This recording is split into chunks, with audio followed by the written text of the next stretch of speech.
Alright, hello and welcome to Echoes of Color with Jeffery Morrison.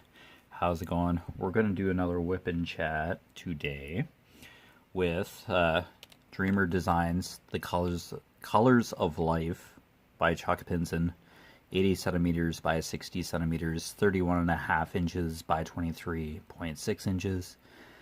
This is no longer available through Dreamer Designs as the licensing expired, but please feel free to check out Diamond Art Club's website or app to get a similar rendition of this canvas. There we go. I gotta fight with the camera again. It's been a giggle. Oh, I'm not even like far back enough plastic wise. Yeah, I was fighting with this camera angle before previous. That's pretty close. Okay. This is a square drill, 52 colors in total, including 1AB, which stands for Aurora Borealis. And they're an iridescent coated type of drill that sparkles a little brighter than the other drills. Okay, let's hop back in. It's been a while, but I've been on day shift and yeah. I ran a couple errands today and had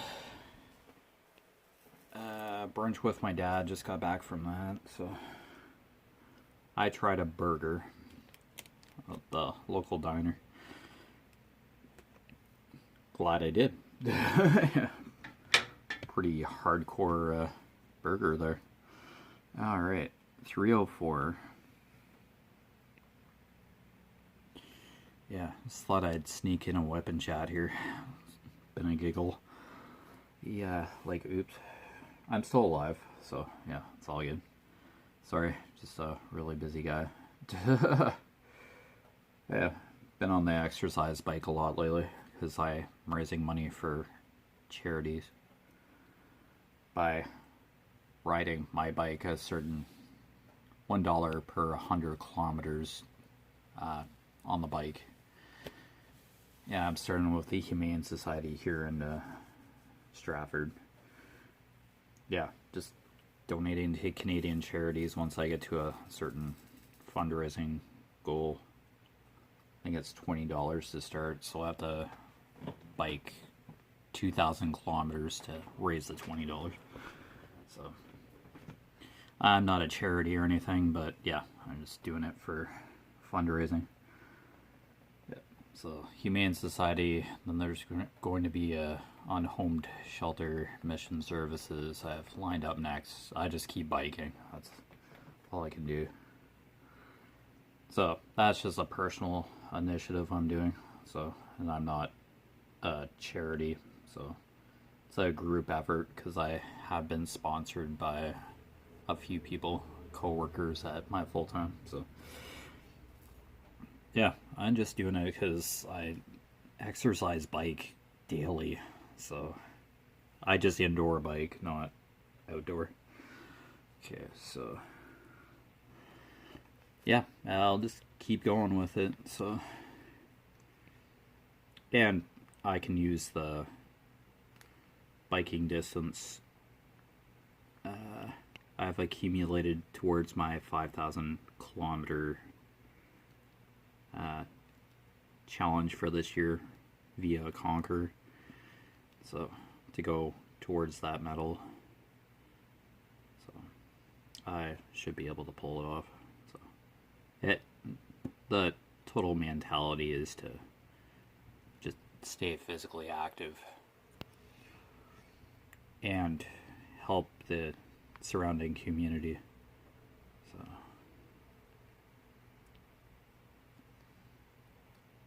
as I mentioned before, I was going to delete the Conqueror app because I had done all the long distance challenges. But yeah, since I could choose my own distance for this 2025 Conqueror 2025, I think it's called, the medal.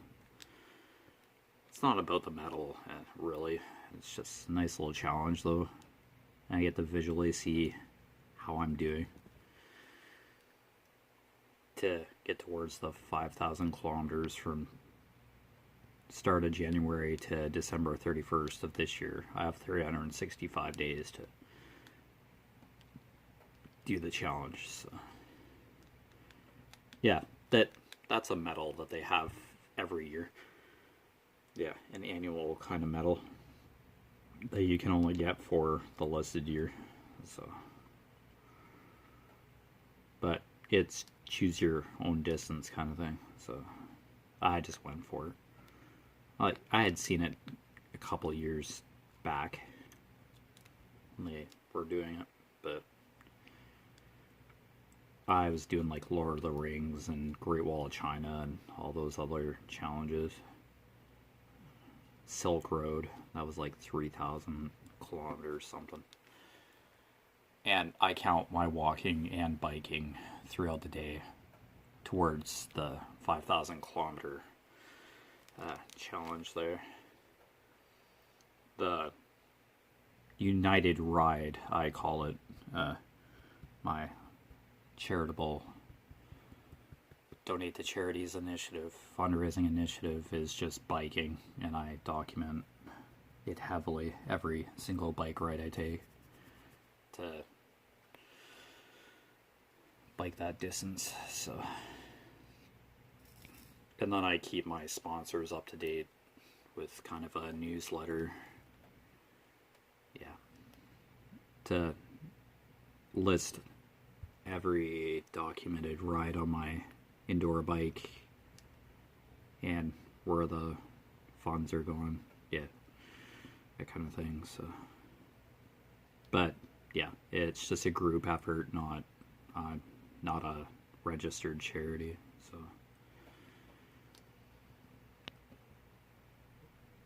yeah, it's just a fund. So when I get to the 2,000 kilometer mark, I'll donate $20 to the Humane Society. It's the location in Stratford, Ontario, where I adopted Axel. So there's kind of a connection there. But yeah, Mission Services of London, Ontario, I have donated to them before. So they're kind of a couple connections there, but for what they do for the community, yeah, it is kind of the driving force to fundraise there. But my rule is I have to bike that distance, then donate the fundraising goal only when I complete the distance. So yeah, it may take a while, but yeah, I'm human and I do have to work, sleep, yeah, and do other things. I ran some errands today. Bought a couple pairs of blue jeans, new blue jeans, and some boxers.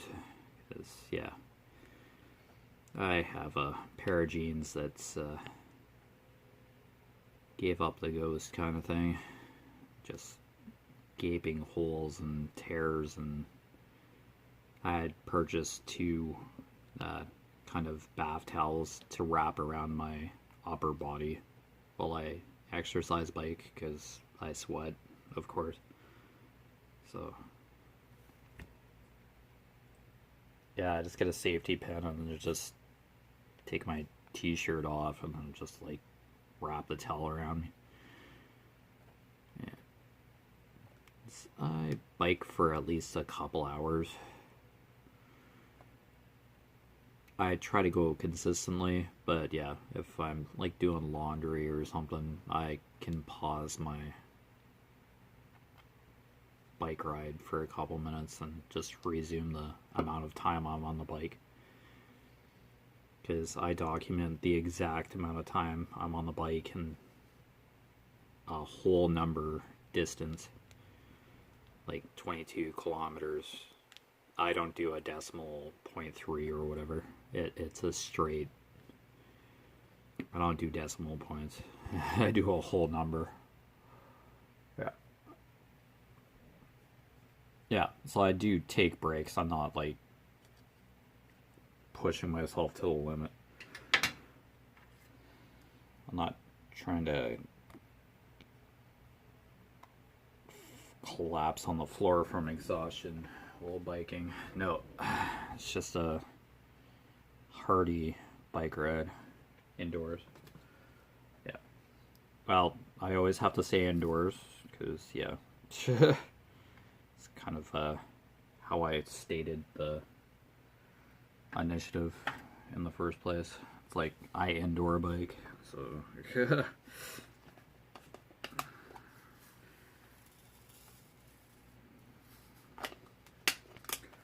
because once you involve money into things and people have sponsored me, I have a basis of trust with who's sponsoring me, but that's all where the money is going, into a fund and just for charity. I'm not touching it for anything else otherwise. Yeah. If I need something for the exercise bike, like I needed a speed sensor or whatever to connect to the one of the pedals of my bike to measure my distance. Yeah, that was on my dollar, not through my sponsors. It just, that money just goes to charity. And the second I put that money in like a bank account, that will get eaten alive by fees and totally defeat the purpose of my fundraiser. Just keep the funds with me and document what's going on. Yeah, so I do like a weekly kind of summary of what I did the previous week, and then yeah, it's just Monday to Sunday kind of the whole week long, and daily biking. Yeah, even if it's like 5 or so kilometers, there's one day this week where I just was doing errands and I got home late. It's like, still want to bike, but I did like just 5 kilometers. And it's kind of a shortfall, but distance wise, but yeah, I just have to be careful not to overdo it. Yeah, I don't have a website or anything. It's just a, it's kind of thing I'm doing offline. Yeah, I really don't want to go on social media with it or anything.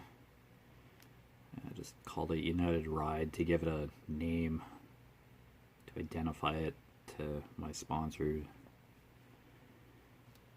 Yeah, they're donating $1 per 100 kilometers I ride based on what data I show them. The accountability reports that I show every week. Yeah. Yeah, they can ask me anytime, like, how I'm doing. And then I just give them that visual report. So, yeah, I'm just doing it myself. So, I bike and then, yeah, I get sponsored and it just goes towards the fund pool. I'm putting $1 in per 100 kilometers as well that I bike. So, yeah, just making it a group collaboration to keep the momentum going. So, simple concept, which I like. Simple and straightforward. Yeah, it's just finding a charity. Just keep riding on the bike, and then just making progress daily towards my fundraising goals. I want to support various charities, like different causes and stuff, so to help the surrounding community here in Canada. at least. Don't want to do anything international yet. All depends on the charity, though. Yeah, just have to keep looking. But yeah, that have a couple charities on deck in the Humane Society to start. I was just like, hey, $20. Give the Humane Society $20 to start, to see how it goes. Yeah. People got interested. It's just a light bulb I had at the start of 2025. Like, I could have thought of this a bit ago, but I was like, hey, it's 2025. Yeah, let's do something interesting. Let's change it up a bit.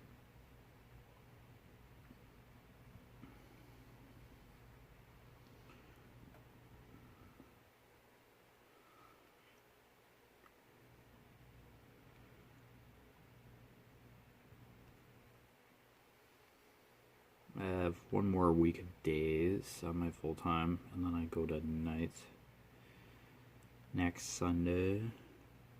That I start Sunday night. Yeah, and then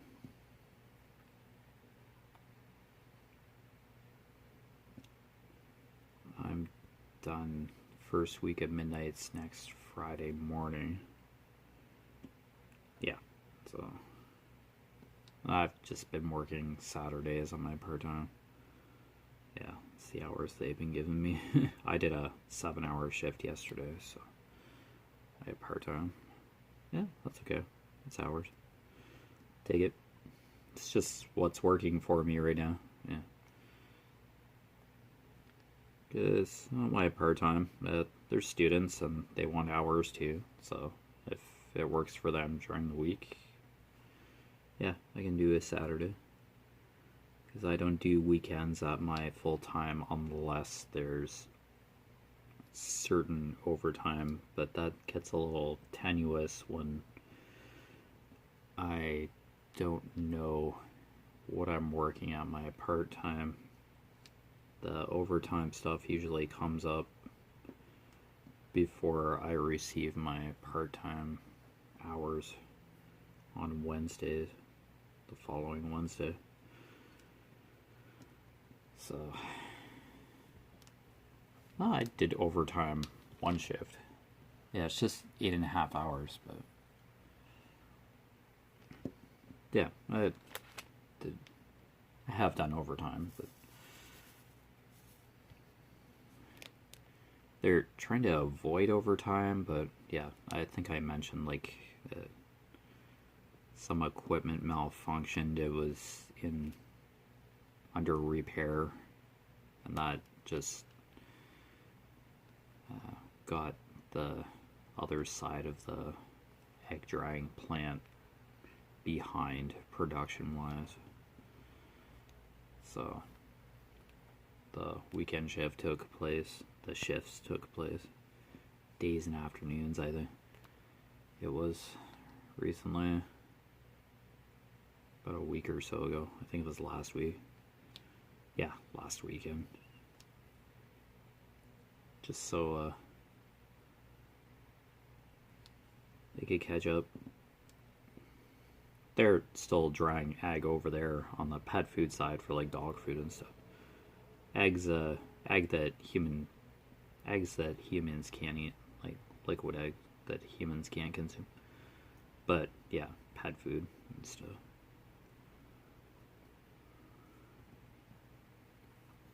Yeah, still get just dried into powder and all that, like I do on the human side.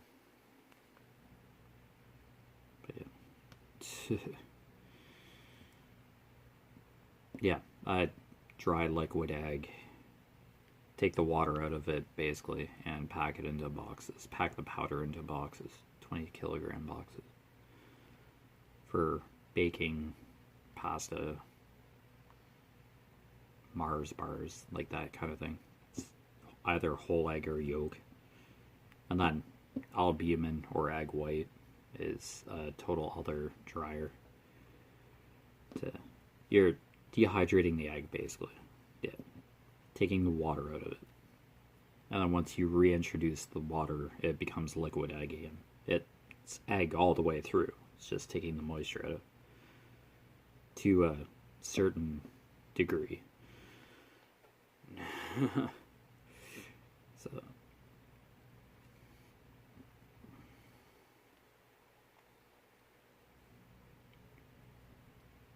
Yeah, so it's like 7.5 hours of, or 7 hours of production realistically if you take the breaks out. 2 15s and a 30 for breaks. So you're trying to run for at least 7 hours per staff member per shift.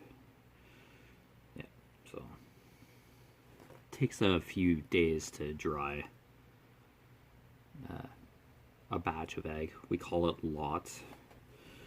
A lot of egg, which is basically the date that the egg was pasteurized and sent over to our department, to the dryer. So, edible yellow dryer, in essence.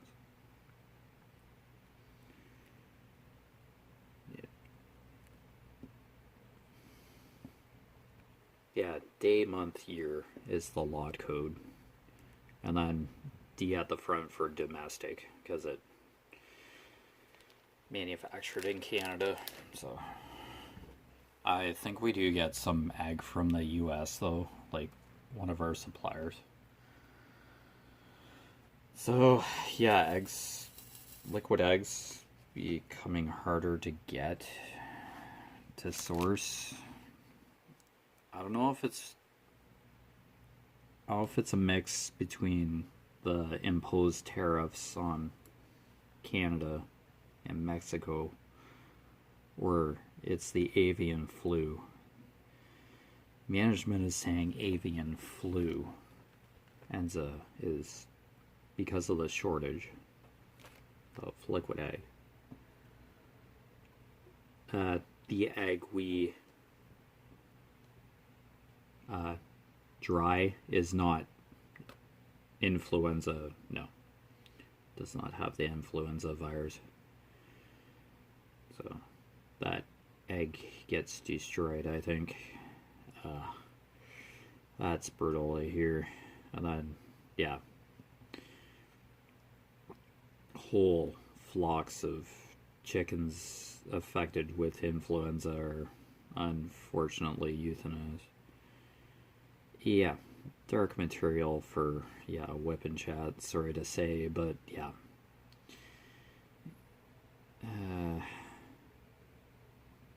Poultry influenza, it just contagious, and it has jumped species, I believe. But once a chicken gets sick, then whole flock could be affected, and the eggs aren't safe to consume, and chickens aren't healthy. Yeah. And it spreads like glitter. A spilt container of glitter. Just, what you get for communicable disease. Virus. Is that a virus? Yeah, flu virus. Yeah, I think it's a virus. I don't know the difference between virus and what's the opposite or an alternative? Bacteria. Bacteria and viruses. Yeah. Virus is contagious. Well, bacteria spreads too, so I can tell you, I'm not a biologist or anything, but we probably go from like 5 to 6 tankers a week to 2 next week. But yeah, it's not in anybody's best interest to have infectious eggs in the food system, food retail chain system. Yeah. So we manufacture non-infected eggs from the flu. Yeah.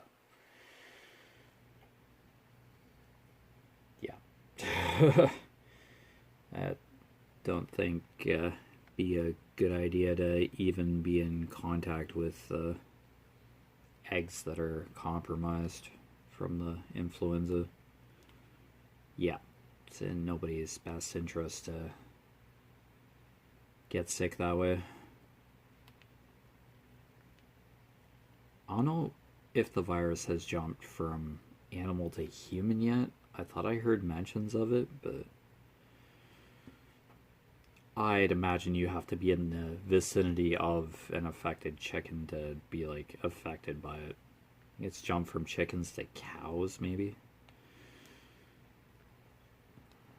You know, mad cow disease, and probably something similar to that.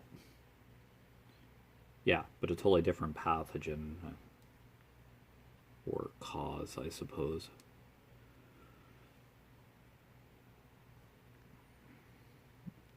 Yeah, I don't want to freak people out from buying eggs or anything, or yeah.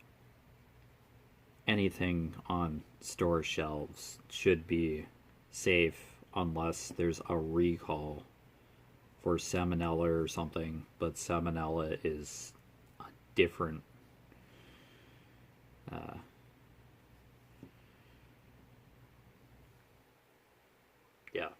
recall issue. Yeah. Influenza affected eggs are destroyed. Yeah. They shouldn't even hit the market. Yeah.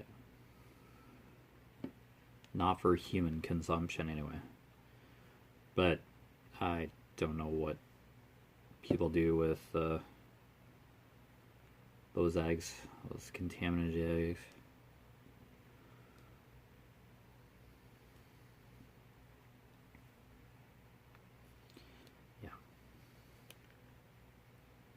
So I just don't want to sow fear into people to stop eating eggs. No, by no means. It's just, yeah, the influenza's out there and affecting the industry I work in, the part of the food industry I work in. So there's eggs at my part-time too. They're shelled at the restaurant. I work in the kitchen, shelled eggs, but they would have been recalled and forbidden to use. So, but yeah, breakfast is a huge part of our restaurant I work at. It's McDonald's, in other words, but yeah, breakfast is a huge part of their daily income or restaurant's revenue. So you can have breakfast all day, which is just a pain, but yeah, they're just people who just want an egg McMuffin just at lunchtime. It's like a brunch kind of on the go thing, snack. Yeah, but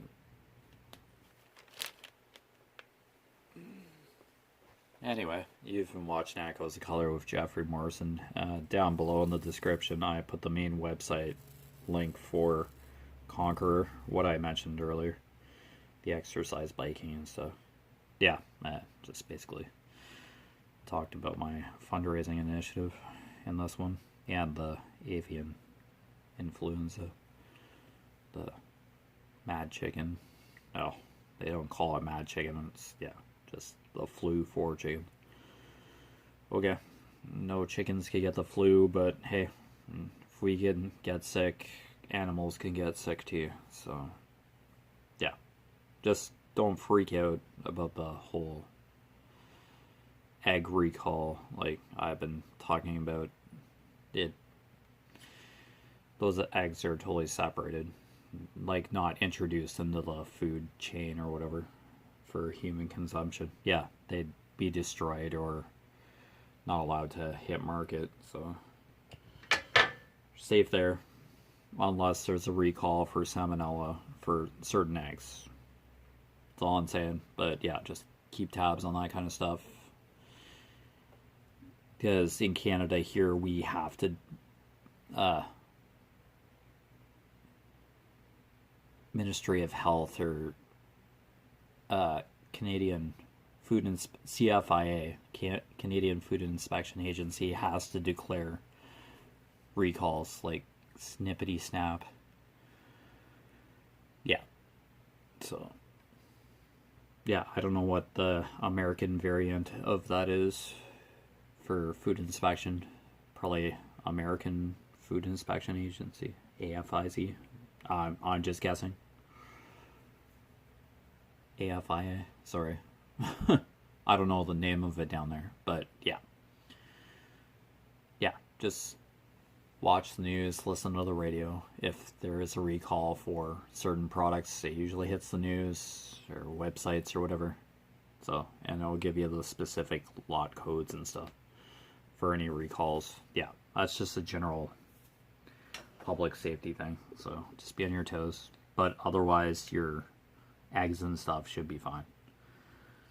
But anyway, yeah, down below the description, yeah, links for Conquer.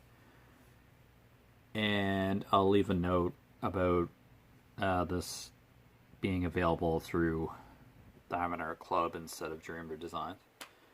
But yeah, other than that, take care. All the best with your crafting endeavors. Hope everything's going well with your hobbies and stuff. And I'll see you again soon. Bye.